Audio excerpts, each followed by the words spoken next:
Hello, hello, hello. Welcome back to OG Reflections, my YouTube channel. If this is your first time, so let me introduce myself. I'm an English teacher, a writer, and a content creator, and I'm being hopefully busy and productive. So I'm trying to spread some of my experience with the world. And today I'm going to be reading another story from A Thousand Thoughts Like Thunder, which is the collection of stories, collection of short stories that I wrote.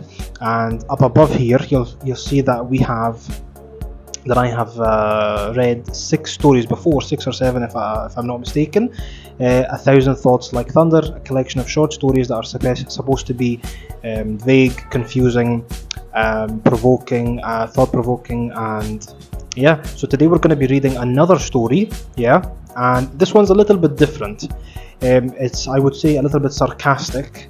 It's not as deep as the previous 6 or 7 that we've read, but because it's sarcastic, so maybe you can try and understand if it's literal, is it metaphorical, is it trying to say something, and so on. Okay, so the name of the story is The Legend of the Bun-Stealer. Okay, The Legend of the Bun-Stealer. Buns meaning what? Meaning bread. Okay, you know the buns, the regular, round bread. So The Legend of the Bun-Stealer. Okay, quite a funny title, I would say, quite a sarcastic title from the very beginning, The Legend, as if he's, someone famous and so on. So let's go to page 79 and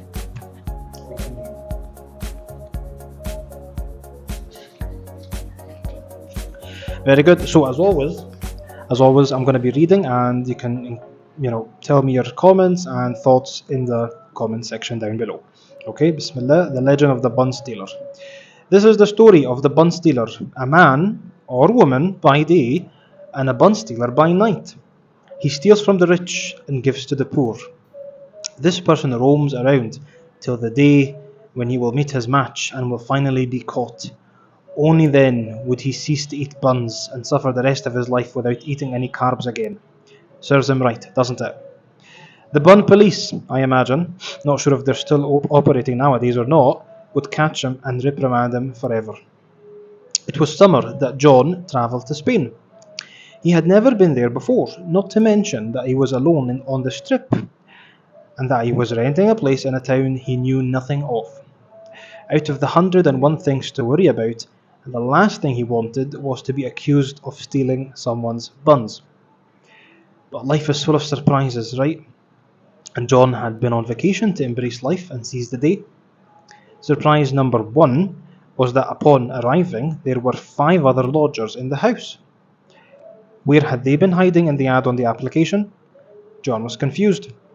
And surprise number 2 was that his room was tiny. So he felt confined and unwelcome from the very beginning. Tread carefully, he thought to himself. Tread carefully, he thought to himself, or they might actually chuck me out. Embracing life wasn't the best of ideas, apparently, John thought. Whoever let John in was responsible for showing John around, making sure he knew how to open the fridge and how to differentiate between the different shelves on them. Each person here has their own shelf. The words uttered by the man rang in John's ears like an echo. A complex system indeed, John thought. Not anyone would have been able to think of that. And so it was on the second day of his arrival that John noticed that 2 lodgers started saying that they were missing buns. John had never imagined the most abhorrent crime ever known to man. That, and hiding the TV remote. All the clues pointed towards John. As soon as he arrived, the buns were stolen. Must have been him. Correlation is causation, right? In John's mind, it all turned into some Agatha Christie novel, in which all the guests gathered around the dinner table to solve the mystery of the murderer. 30 of you are here, and 1 of you is the murderer. Hercule Poirot should have gathered us, sat us on chairs, shined light bolts onto our eyes, and interrogated us as terrorists, John thought to himself. John hated strong lights, so he might have given in and said and said that it was he who did it, just to get the hell out of that situation. Not a situation to envy at all.